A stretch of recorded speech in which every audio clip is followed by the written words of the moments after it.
is there really a God up there? You know, I just didn't feel any connections or like any conviction, I should say, at that point in life, and I was questioning. And then shortly after that is when, at work, I encountered Charles.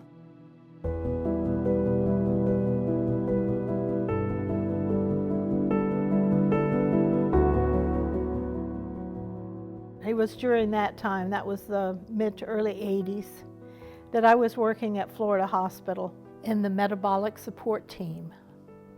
In that job, there was a pharmacist, a dietitian, and a nurse. And during that time, I met a young man from Mobile, Alabama, and he was had terminal cancer. And I wasn't sure how he got there or why he was in Orlando.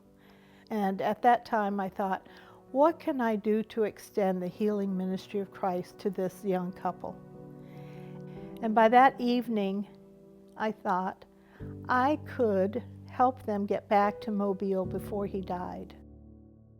I talked to the social worker, and he said, well, I'm trying to see if I can find an air ambulance, but he said it'll be at least a couple weeks before I can get anything done. And I knew that he would not last that long. So this was Wednesday afternoon. I had a very, very restless night that night, but I felt so impressed that that's what the Lord wanted me to do. So on Thursday morning, I found myself walking over to the conference office, and I was going to ask the president of the Florida conference if he would loan me a plane. And I was scared to death. So I went over there, asked to speak to him, and I was told that he was out of the office and he would be gone for a while. I mean, he was out of town. So we contacted this friend of ours who went to Markham Woods Church. We were in Markham Woods Church by then. He said, I will call and see if I can get the plane. So he called and he got permission to use the plane. But he said, we cannot provide fuel, and it's going to cost at least $500. So I talked to someone in Patient Financial Services, and they said, we will find $500 from somewhere to buy that fuel for you. So we had a plane, we had the funding for fuel. I went to all the departments that, like Central Supply and Pharmacy, and to get the equipment. And every department I went to, no one gave me any questions about what do you need this for, you can't do that. So everything was handled. This was all taking place on Thursday. The next hurdle that I had to cross was to ask his physician if he would discharge him. I hadn't done that yet. And also to get a physician in Mobile who would accept him as a patient. So I called the Mobile Infirmary, I think it was the Mobile Infirmary, and there was a senior resident who said that he would accept him as a patient. Then I called the attending physician, and his office said that he was out of town. And I thought, this is never going to happen.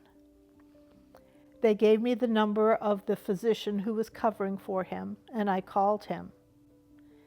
And normally, a covering physician will not discharge another doctor's patient, especially in this type of a situation. But he came into the hospital and he took myself and Charles's wife into a conference room. And he said, this is a wonderful thing you're doing. And he had prayer with us. And I knew exactly that this was God handling the whole thing. So by Friday morning, we were ready everything was set, an ambulance took us to the airport. We loaded Charles on the plane. His wife was sitting back there. She had never flown in her life, and she's in the back of this little 2-engine plane. And she was knitting furiously the whole time. We flew to Mobile, and Charles made it okay. I just did comfort measures on him basically, and kept him going. We arrived there, and an ambulance met us at the airport and took us to the hospital. The ER was ready to accept him, and they just kind of descended on him and took over, and his family was there waiting. And the next day, I received a call saying that Charles had passed away in the morning or around noon, but his family, everybody was with him. So we accomplished the task God had given us to do. And that was my true conversion experience, because I knew from then on there was a God, and He knew me, and He will work and do whatever He can to help you and to be with you. When God opens a door for you or gives you an impression of doing something for Him, step out in faith, and God will open all the other doors that are needed to accomplish that task.